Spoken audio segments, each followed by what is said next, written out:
Well, unless something, unless it really just comes down to us actually budging on these things. But Johnson has continuously said, okay, we'll do this, and then the next day, if not sometimes the next hour, backtracked on what he's going to say and do in terms of continuing the deal with the European Union. Look, you do not continue to trust someone if they say they're going to do something and then almost the very next moment they do something completely else. And this is fundamentally at the heart of what our Brexit problem is at the moment. It's not the EU, it's the Brexiteers in this country who seem to be living this complete fantasy world. Now, to them, this deadline at the end of the month to try and ask for an extension, to them, they're fine with that. Because in their bizarre fantasy world, and you've heard this a lot from Brexiteers, that, oh, the EU is like the master of the last minute deal. No, no, they're not. What the Brexiteers have really completely misunderstood is that there has been an extension of, negotiating deals, and through all that time, negotiations have been happening and going on, and then a deal has been struck. What Brexiteers don't seem to have completely misunderstood is that they think there has been this internal, behind the scenes battle, not negotiations, just this like complete back and forth, and then the EU has just gone okay and changed their mind at the last moment. That has not ever happened. It has been through serious negotiations that the EU, and it's what the EU is good at, negotiations, um, and that's what Brexiteers are hoping for. They're hoping for that literally at like December, the EU is going to turn around and just offer them this incredible, amazing deal. It's not going to happen because, again, it's part of the whole fantasy that Brexiteers are living in. But on to today's article. This comes from the New European, and this is Boris Johnson is about to plunge us into the Brexit trap. Remember Brexit? It happened roughly a century and a half ago on January the 31st of this year. The UK left the EU and is no longer a member state. A bitterly divisive referendum campaign, several years of fractious argument, 2 elections, and an eventual triumphing Conservative majority all eventually worked to one end: get Brexit done. There are plenty of reasons that we might not immediately have felt that either the best promised effects of Brexit or the worst consequences we warned of in this newspaper. At the time of our departure, the most obvious reason was the implementation period, agreed as part of the Article 50 deal. Everything would carry on as before until the end of this year, to give time to agree a future trading relationship. This meant no backstop, no queues at the border, no Brexit involved economic disruption, nothing. Even that implementation period, though, has been somewhat overshadowed by the fact of a global pandemic, a disruption absolutely no one involved in Brexit factored into their calculations.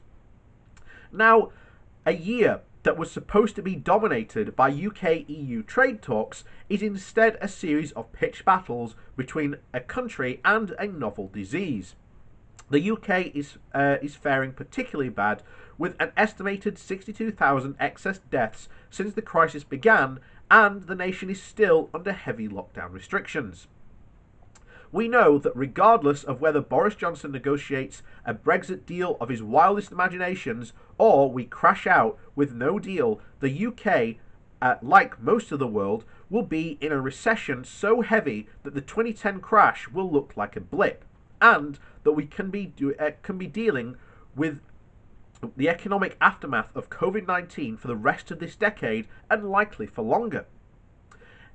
Everything about this urges caution. Every organisation in the UK is strained to capacity, budgets are stretched, businesses are on the brink. Management time and energy is focused on the crisis, government energy even more so. We do not need to load ourselves with another burden. We are dealing with enough. To everyone agreeing with that, there is, of course, a simple route. We can, until June 30th this year, extend the current implementation period and hold the Brexit status quo for at least another 1 or 2 years further. This does not and cannot frustrate or cancel Brexit. The UK has already left the EU. To rejoin, we would have to apply as a new member state. This remains true whether we attempt to do so now or next year, or in 5 years, whether we extend it or not.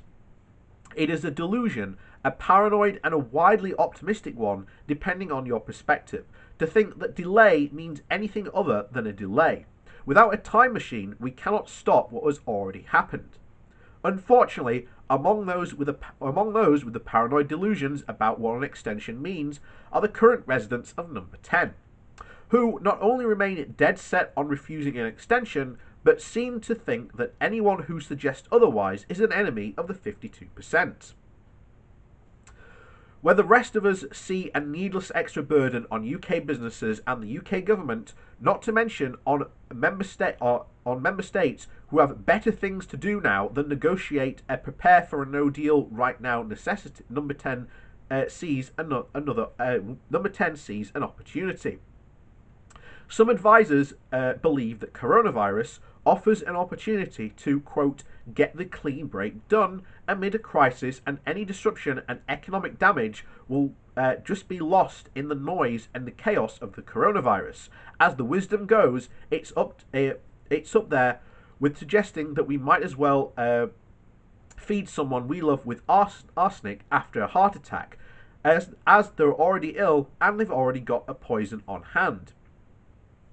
Not only do we risk killing them off for absolutely no benefit, we're still likely to get caught if the UK economy suffers more than others across the world thanks to a combination of Brexit and the coronavirus. This will show up in GDP figures whether the government likes it or not. And if advisors think necessary queues for supermarkets and deliberately necessary shortages on shelves will have added to the public's patience of the self-inflicted queues and shortages, they have misread the British public nearly as bad as when they thought suggesting going to Bernard Castle for an eye test was a brilliant communication strategy. Number 10's logic is based on the idea that the UK and the EU are not really that far apart on a deal. Some in the PM's team believe that the level playing field is the only really sticking point, and that the rest can be quite easily hammered out. The EU stands ready to disabate them of that notion, again with substantive disagreements in as many as 10 major policy areas, including, inevitably, fishing. Patience on the EU side is disarming. The EU cannot force an extension if the UK doesn't ask for one. Parliament doesn't have the numbers to overrule Johnson, and once June 30th have passed, the UK leaves in its interim agreements until which will end on the 1st of January, whether there's anything to replace them or not. If progress in the talks isn't a real prospect, then why not write them off and just concentrate on preparing EU states for the disruption the exit will cause? If number 10 is hoping that this is the moment the German car manufacturers will finally ride to the rescue, they will yet again be disappointed. The result will be that UK businesses having to prepare for a whole new shock and crisis in the middle of an already existing crisis, to be able to do nothing to avert either. That will be tough for UK-based businesses, but risks making decisions all too easy for international businesses. The coronavirus and the recession it will cause means that many global or European businesses will be looking at which outlets to close, which factories to shutter, which workers to lay off around the planet. Just as they are doing so, the UK is going to impose a substantial transaction cost to manage a no-deal end to the implementation period and the prospect of long-term profits thanks to Brexit. By forcing through Brexit at this idiotic pace, Johnson and Cummings are about to make the UK the most attractive target in the world for businesses looking to cut jobs and close factories. Before the thick of it served as our fictional guide to UK politics, there was Yes Minister, which saw the hapless Jack Hacker face off against civil service superhero Sir Humphrey Appleby. The latter would regularly spar with and outwit the former, frustrating his plans with constant schmarm. But once again came a rare moment of sincerity, as Hacker was determined to go forwards with the disastrously ill-advised area. If you're going to do this damn silly thing, he concluded regretfully, do it in this damn silly way. Don't do it in this damn silly way. Urged on by advisors around him, deaf to the protests of businesses and civil servants alike, Johnson is set to do the damn silly thing in the most silly way imaginable, dousing the country in petrol while the world is on fire.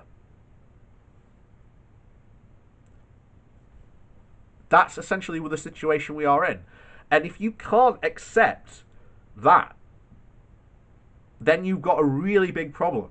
Because here's the thing, as that rightly points out, if we want to rejoin the EU, we'd actually have to reapply to rejoin as a new member. That's the current state we're in. Brexit has, in a way, happened, but it's not been fully implemented yet. And as I've said, it really doesn't matter, because all the economics, all how the world is going, doesn't even matter about the coronavirus, because as it said there, even the GDP numbers will show just how bad Brexit was, especially during this crisis. Not only that, you've made it very easy for international companies just to go, yeah, we don't actually really need anything in the UK until everything starts to calm down. So, you know what? We'll just shutter that factory. We'll lay off our British workers. We'll just leave the UK for the time being. And that's what's generally going to happen.